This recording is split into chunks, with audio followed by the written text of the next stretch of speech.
welcome back to Hear Me Out. I'm Dee. I'm E.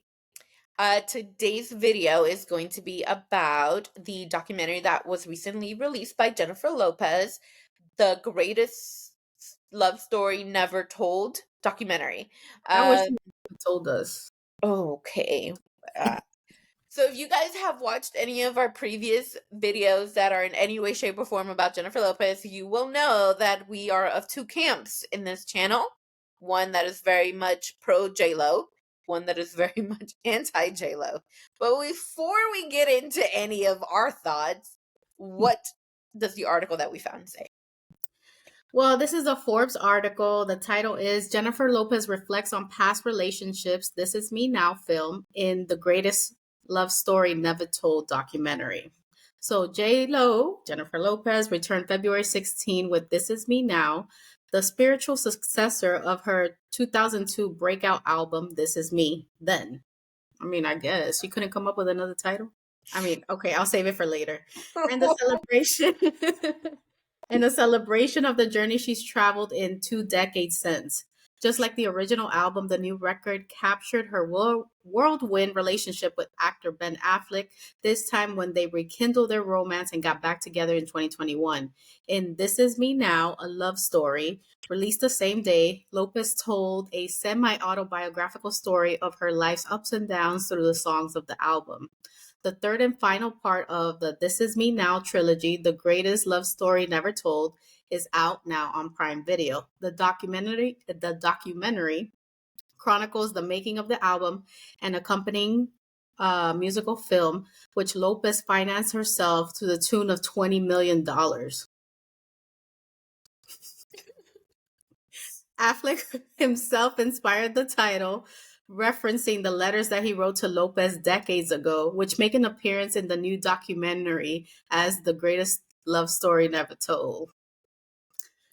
The documentary gives an inside look at the rocky road to release for the massive musical endeavor earlier this month, which included deals to finance the project falling through and celebrities from Taylor Swift to Ariana Grande to Jason Momoa and Snoop Dogg being unavailable to appear in the film. Much like her 2022 documentary Halftime, which highlighted her intense preparation for the 2020 Super Bowl halftime show, J-Lo's work ethic and refusal to give up in the face of repeated no's is on full display in the new behind-the-scenes movie. She also embraces her legend status in the documentary, acknowledging that at this point, she doesn't have to make an album or a huge movie herself, but simply just wants to.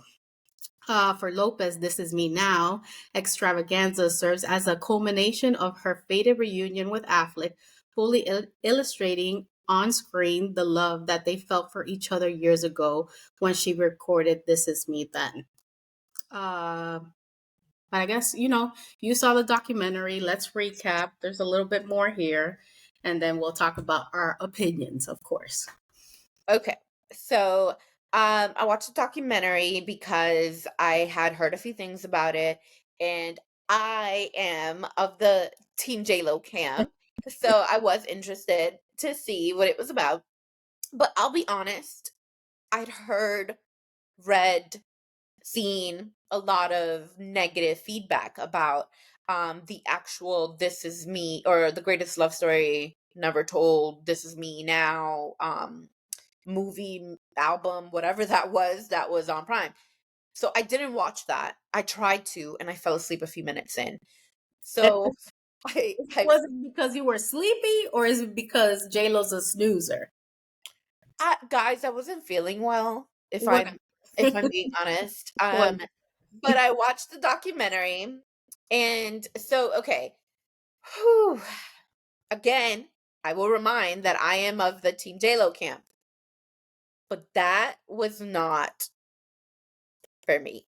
The documentary made me feel, and these are just my personal opinions, guys. I still love JLo, but it made me feel uncomfortable because in some ways she kind of made it seem as though the relationship that Ben Affleck had in the interim, right, between 20 years ago to now was almost invalid. there was a scene where she discusses how they never fell out of love with one another. And we know that in those 20 years, she married Mark Anthony. Mark Anthony, had kids with him, was engaged to A-Rod, dated Casper Smart for several years, and there was rumors of her dating Drake, which, that's not the point. Then there's the fact that on the other side is Ben Affleck, who is married to Jennifer Garner for several years as well, and they have 3 children. So it felt almost like a disrespectful thing for her to say. I understand that this is her story, right? But at times she so fully emphasizes, well, this movie or music movie, whatever, it's not autobiographical. It's just inspired by my life events or something like that. But okay, in this documentary, you are divulging information about your life. And so that felt very disturbing because it's kind of like disrespectful to the fact that they both had families prior to getting back to one another. Um and so there was also at the beginning we find out that apparently Ben Affleck at some point, I don't recall if it was for the wedding, before the wedding, he made a book, like a scrapbook of all the letters, emails, everything they'd ever written to one another. I want to say in since the beginning to now, I think. And and so she used that book as her inspiration for the album, for the This Is Me Now album.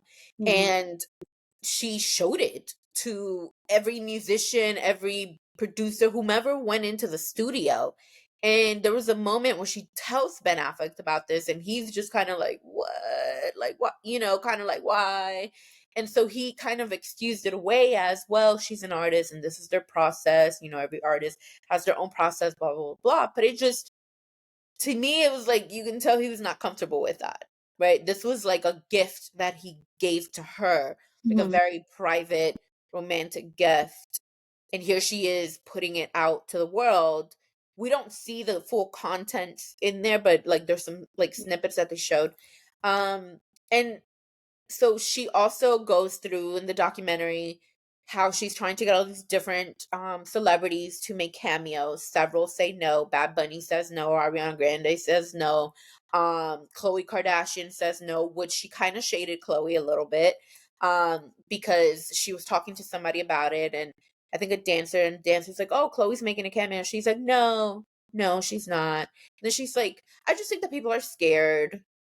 People are just scared to take a risk or something along those lines." And I'm like, why are you trying to say Chloe's scared? Like, I don't, where did that stray come from? Like, Risk about what? because of this being, as she called it, this is something that's never been done before. But Mhm. ma'am, Beyonce and Taylor Swift just released a whole like They musical concert. And prior, let's not forget, Beyonce released basically the Lemonade videos all at once, almost in a movie format, and that was highly successful. So Mhm. that this kind of seems a little bit weird. Yeah. So as the documentary is unfolding, you kind of get the sense that Ben is worried. This is autobiographical. This is about their story. And he admits he's not someone who is really interested in sharing his private life with anyone. He wants it private for a reason. But he understands that you got to make compromises in a relationship because obviously she is who she is. Mhm. Um, and I think he made a comment about how, basically the fact that he didn't want to like be on social media or have them out on social media like that, that he felt it was not a fair thing to request from her because that would be like asking a captain or like getting with the captain and then telling him you don't like water or something like that. And then he also, throughout the documentary, he seems very encouraging of her. He seems very supportive of her. And one of the things that I did feel wholeheartedly was that you can see the love that he has for her. Despite all of the noise and all of the ways in which people say he's miserable and blah blah blah, he does genuinely seem to be in love with this woman, and he's very supportive of her, and he is there during some of the shoots. He's there, giving pointers. He's there on the couch with her, working through some things. And as far as like the whole process of them shooting this situation, she does have to finance it because apparently she had gotten a deal on paper from another from a company that was going to, I guess, finance it, and then they backed out. Um and so that's why she had to pay her own money. And at different points we hear about like the budget and how things were kind of getting out of hand and everything. She's got people in her life that kind of try to help her with some of these things. But the really interesting part to me that actually humanized her for me was when she discussed her parents and her childhood and how her father was basically never there. He was always working. He didn't really show her much affection. And that her mom was a narcissist. Her words, not mine. Her mom was a narcissist and like the life of the party, always wanted to be the center of attention. And so she gravitated later in life as an adult towards people that were like that. And she admits that while she gravitated towards those people, it did not mean that she liked living that life or living with those sort of people. And that's probably what influenced a lot of her decisions in her relationships and why she stayed in certain relationships, why she was basically selling herself short. She also says that no one has made her value herself or see her own self-worth the way that Ben Affleck has. Um, and that they're each other's love of their lives. And so eventually, once we start getting towards the end, um, the whole premise isn't fully about her love life or her biography. It's her story basically to like if she had a chance to speak to her child, like to herself as a child, Hmm. and the discovery of self-love, self-worth and everything. That is ultimately what that, whole movie musical thing is supposed to be about. Um and how she has been very very vulnerable over the years. She cried several times during the documentary just about how she's insecure and she has felt like she's not enough for people. She's not enough um as far as like she's not a good enough actress, she's not a good enough singer, she's not a good enough partner, a good enough mother, all these different things that I think is a very relatable feeling for most women. And despite doing it all, she doesn't feel like she's enough. And so a lot of her insecurities come from basically constantly being told no, and people doubting her. And there were some celebrities who said yes, who appeared and made cameos. Trevor Noah, um Jane Fonda, my fave, Kiki Palmer, Post Malone, and Jennifer Lewis. Love her always and forever. And several other people. Um, there was a conversation that she played in the documentary that she had with Jane Fonda, in which she basically told her that she was concerned because she felt very heavily invested in the outcome of her relationship with Ben Affleck, and that it worried her whenever every other picture she sees in the tabloids is of them kissing and doing this and doing that. And Jane told her, "You're doing too much." And Jennifer's response was, "That's just us living our lives like normal, basically." Okay. Yeah. So, then when she is seen with Jane Fonda on set, Jane Fonda tells her, "I was really concerned when I saw the pictures of him looking unhappy at the award show and this, and that." And Jennifer said, "No, there's nothing to be worried about. He makes fun of the whole thing. He's like the beleaguered husband or something like that." So, I mean, obviously we know that Jennifer Lopez has a very strong work ethic. She fully displayed that. We all know that. I think the tidbits that we did get from her helped to humanize her because she is a larger than life character. And it is so incredibly like exemplified just when you see her next to Ben Affleck, who's a very like simple kind of chill person. versus her and the sort of diva persona that she's always been attributed with. And I feel like it's it's something that seems as though she's kind of trying to hold on to something, or trying to like get some sort of shine again. And I don't think she needs to. I mean, she is who she is, and she's an icon without anything else. But she did say, she's like, I know people aren't clamoring for a new J-Lo album. I know people aren't clamoring for a new J-Lo movie. She's like, but I want to do this. This is something that I just want to do. It's like her own passion project. So ultimately, that's what it all boils down to, is that she wanted to make this. She wanted to, essentially put all of this out there because she finally felt inspired to make music again, thanks to Ben Affleck. The last thing I'll say, which I thought was really cool, the guy that she has directing the movie, musical, whatever that is, I believe his name is Dave Meyers, who used to direct music videos back in the day. I don't know if you remember, like when they would do on MTV the making the video. He Yeah. was one of the directors that was always there. So he made a lot of pop video directions that he would do and everything. And like they showed clips of him directing her when she did some of her early 2000s videos, which was really cool. And it was very nostalgic for a moment. Hmm. So yeah, it was interesting, but I just feel like there were some things I thought were unnecessary. In particular, the whole thing that, about they never fell out of love with one another. Girl, I'm 100% sure that's true, ma'am. But tell that to your besties. Don't tell that to the world. Ditto. I think that she's just trying way too hard to sell us this love story. Like, oh yeah, we separated, but we rekindled. And now, we found each other and we're so in love and we've always been in love and now we're married. But since, the crowd, the fans don't believe it, especially if Ben is walking around looking miserable. Okay, so what can I do to prove that our love is real? Yeah. At this point. So I think redoing this album about Ben Affleck, doing this movie, obviously he's heavily featured here, right? In the documentary, The yes. Not I don't documentary. know about the movie, but the documentary, yes. I mean, the documentary. He's heavily featured there.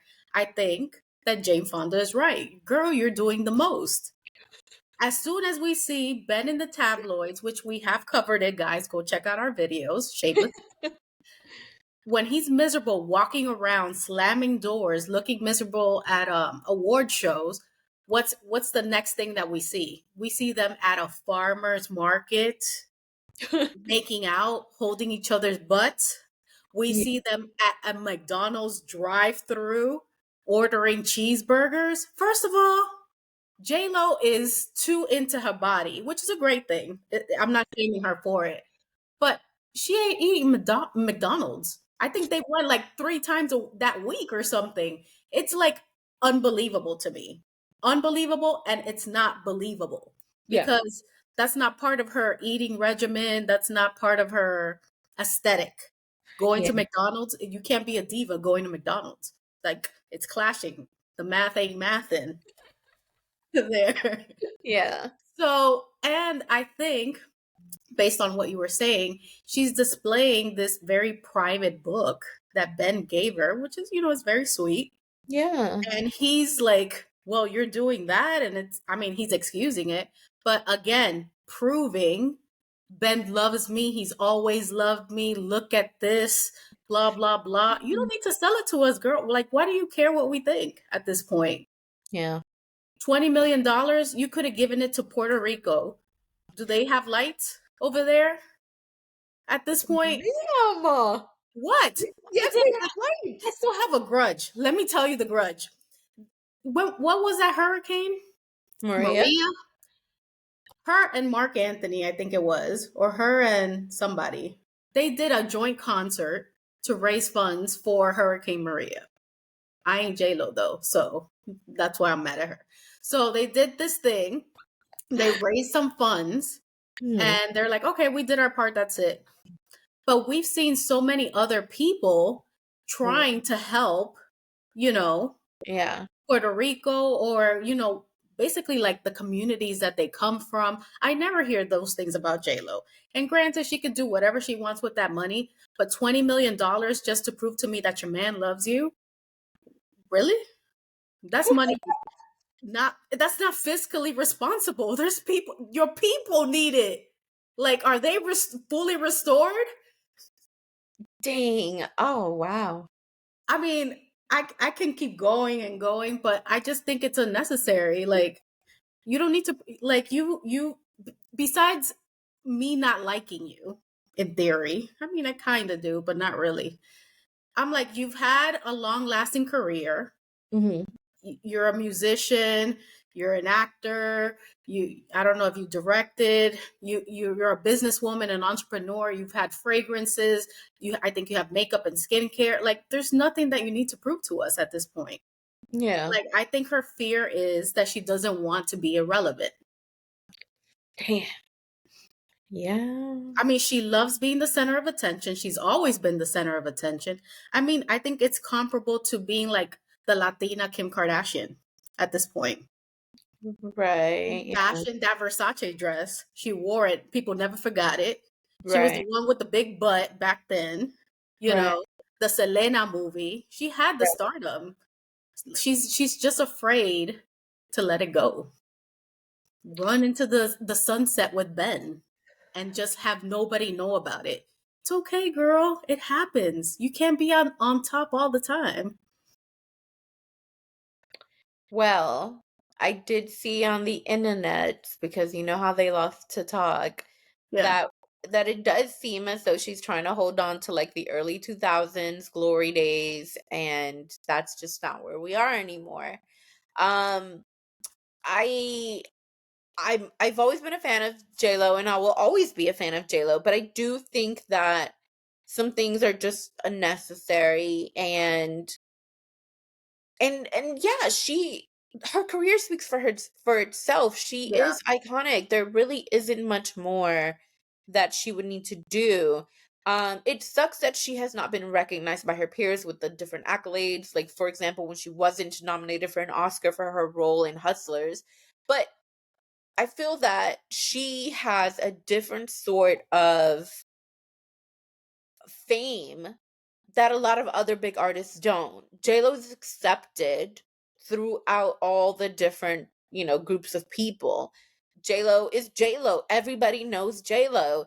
There really isn't much more that I feel is necessary for her to do. And in fact, prior to this album dropping, there was a lot of online chatter about people bringing up the fact that she's had these prior singers that would do the playbacks, that like the producers would end up using those singers' voices over hers. And if we know famously Ashanti used to be one of those people. And I believe there's a song where Megan Trainor, her vocals are heavily featured in a song that J-Lo did.